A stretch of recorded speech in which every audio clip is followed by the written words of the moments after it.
Hello Internet, Conquistadum here. It's been a while since I posted a video, and I just wanted to show anyone that needed encouragement, and maybe also for myself, that the old ways are still strong as long as one righteous person somewhere in the world keeps them alive. Today I wanted to do the Internet the favor of providing my own review of the first commercially available rune set that I've ever seen. I saw this at Copperfield's Books, tucked in among the tarot decks. It is the Essential Runes Kit by Cassandra Eason. So I saw this and I went back and forth on whether or not I should get it. After tax, it was about $30. That's point number one.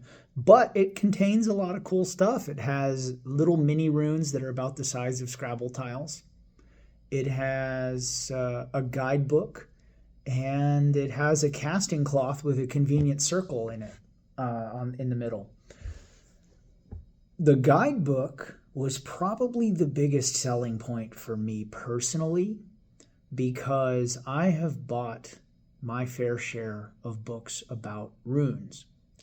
And inevitably, they have 50 odd pages on using the runes for divination, and then 100 to 200 plus pages on every possible deep esoteric use of the runes. And if I'm being honest, that for me personally is not practical. Look, I don't actually need to know everything there ever was and will be to know about the runes, to know that the most practical thing for me is using them for divination, whatever that means. For me, I choose to believe that that means receiving messages from spirits, but it could also be that it is just triggering something in my subconscious to ponder new aspects and, well, things I hadn't considered before, right? That's another possible explanation for what divination does for us. It could be both. It could be both. It doesn't have to be either or. It doesn't have to be one or the other, or it can be and. That's what I was looking for. It's not or, it could be and. So the guidebook in here is about 80 pages and exclusively focuses on just getting right down to a very simple daily ritual that you can use to read runes in divination. And I like it. So let me show you what I've done with this kit. I also really like the box it came in. It's very nice, very sturdy, has a magnetic, closes magnetically. Protect, Empower, and Bring Blessings by Freya Heimdall and Wise Tyr. So yeah, this author focuses on those three gods, which is totally cool for me. Now look, I've made some upgrades. So here's the casting cloth. It's just the cloth with the basic circle in the middle. See that? Right? I've made some upgrades. I've gone ahead and included in this little bag a bundle of a lighter and a white candle that I now use. She recommends using 4 alternating red and white candles when you cast, and I don't have that kind of time. So, and then another upgrade, I would call it. I put in a little piece of smoky quartz there. Can never go wrong with some smoky quartz in your ceremony. I also added this tiny little bag for the runes from a local Tibetan shop. Here's the guidebook.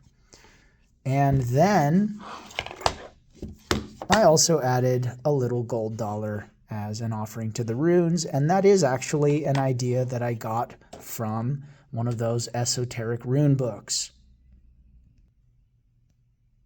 All right, so using the methodology in this book, I just grabbed 3 of these little runes from the bag. You can see I'm putting my hand in there so you can see how small these are relatively. And this is an accurate recreation of the casting that I did today. So first of all of them are in the circle. That's great.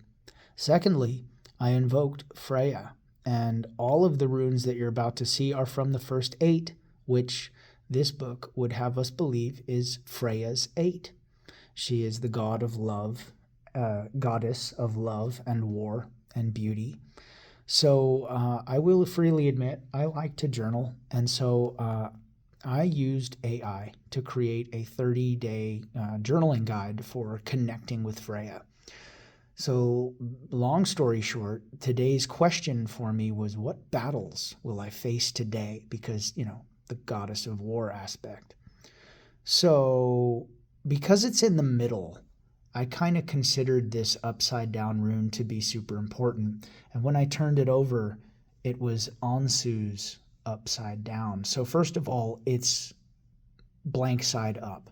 So, that's like a hidden influence, which sort of, according to this book, kind of calls your attention to that as something you're not paying enough attention to or that has been previously unseen, right?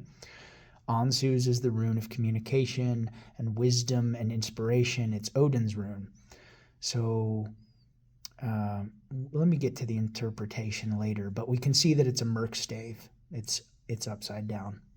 Then we have Rido, another merc stave, upside down. Rido, traditionally movement, travel, forward progress of some kind, right? So something is going on in communication, something is going on in travel. And then we have Gabo that is, it's just there. And it doesn't have a merc stave, nor is it upside down. So, and it is in the circle. So there's something about relating to others here, wisdom and communication, and travel and movement, forward progress, right? So my personal interpretation of this is that I've also been trying to connect with Vidar, the silent god of the forest and the avenger of Odin in Ragnarok. And therefore, one thing I've been trying to do lately is learn how to listen more and speak less. And I actually kind of see that message for me personally. And the runes are always personal. In fact, I would think all divination is personal. That's why I stopped paying attention to videos that are like, here's your rune reading for the day, everyone out there, right? I don't think it works like that. So my struggle is speaking too much and not listening enough. So I need to be more aware of what my mouth is doing. It could also be that I need to be more open to wisdom from others. Progress, forward movement, travel, just motion in general, right? Looks to me like I could stand to learn how to access a bit more stillness in my life. And again, this is all relating to my connection with other human beings and making sure I give others the gift of my presence and attention. So there you have it. A sample reading with the Essential Runes kit from Cassandra Eason that costs about $30. And yes, I have handmade runes with my blood on them that I've done moon ceremonies with and that are super powerful and charged and connected to Odin and all this and that. But hey, this thing is really cool. The box is nice. The casting cloth with the circle is great. Mostly the guidebook was, for me, just really the kicker. And, it's portable.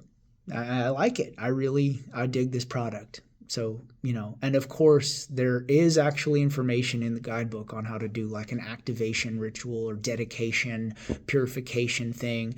And of course, you can work in your own magic there. I mean, if you're watching this video still, then you already know what to do.